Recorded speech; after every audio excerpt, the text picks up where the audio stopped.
We have with us next Dr. Sujata Guha, who is going to talk to us on a very important topic, fellowship opportunities in Neuro Ophthalmology, India and abroad. So let's hear from you, Dr. Sujata.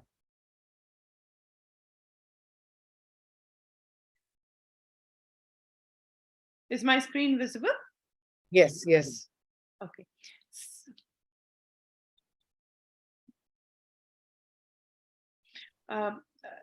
So thank you, Dr. Chitra, for the opportunity, and good evening, everybody.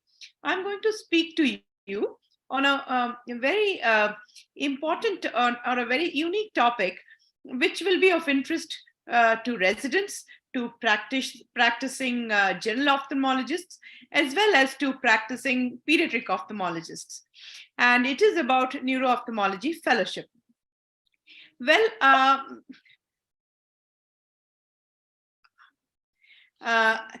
in the next few minutes, I'm going to talk to you about, why a Neuro Ophthalmology Fellowship, what to expect, where, and how and when to apply.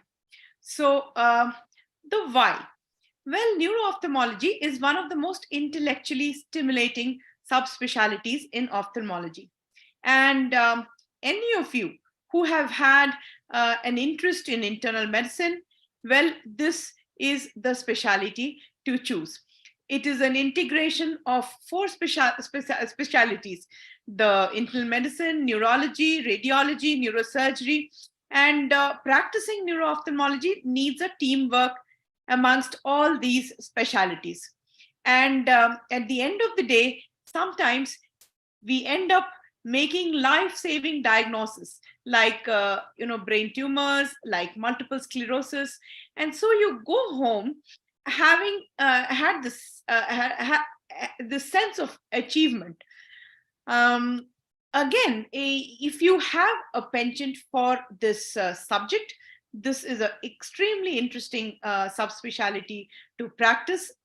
People who have a mentality for institutional practice and who have come from a family of neurologists, this again is for them. It is a relatively less saturated specialty even in the metro cities. The setup is not too expensive, and unlike people who think that this can be without a surgery, you can of course practice cataract surgeries, and you can of course do strabismus surgeries or optic nerve decompression. There are many opportunities. You can give Botox. So this specialty has got a wide range. So people who have got this multi-speciality or penchant for medicine, this specialty is for you. So what should a neuro-ophthalmology fellowship offer? What should a good fellowship offer? It should offer you the art of history taking. History taking occupies almost 40 to 50% of the basic workup.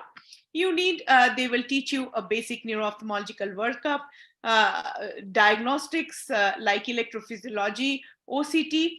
You need to, you will get trained in neuroradiology, neurology related to ophthalmology, and the art of ordering appropriate systemic investigations. You will have to order a lot of systemic investigations in this specialty, so you need to know a little bit about them. And of course, because you see so many interesting cases across specialties, there is a lot of opportunities in publishing in ophthalmology journals as well as the other journals. You also will get posted in allied subjects like pediatric ophthalmology and strabismus, plasty, glaucoma, neuromedicine, radiology, and neurosurgery. So when? The question is when. You can do it immediately post-MS, or if you are a practicing physician, practicing clinician, you can take a break for a short term and you can have a short-term fellowship. Now, question of where. In India, Shankar Netra Chennai is the only organization which offers a pure neuro-ophthalmology fellowship of 18 months. LVPI, RP Center, Shankar Netra Kolkata, all of them combine it with the pediatric ophthalmology. And Aravind Eye Hospital has got a short-term fellowship of 3 to 4 months.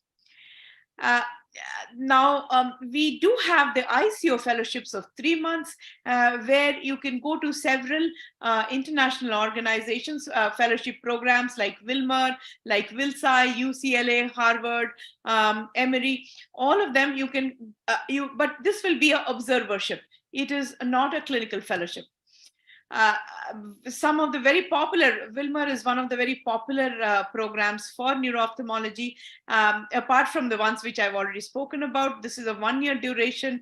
They take international fellows, but the catch is you need to clear your USMLE step 1, 2, and 3. And you do need letter of recommendation from your residency directors, as well as somebody from the US, a clinician, physician from the US. SNEC, Singapore National Eye Center, has got a fellowship which takes international fellows. The duration is 1 year, and they look for residents who have post residency 3 years of experience before they apply. Again, ICO I was talking about, these are short-term fellowships. The qualification should be residency, and you should have passed 1 or more of the ICO exams or the FRCS or FRCO exams. And they have 2 sessions, March and September.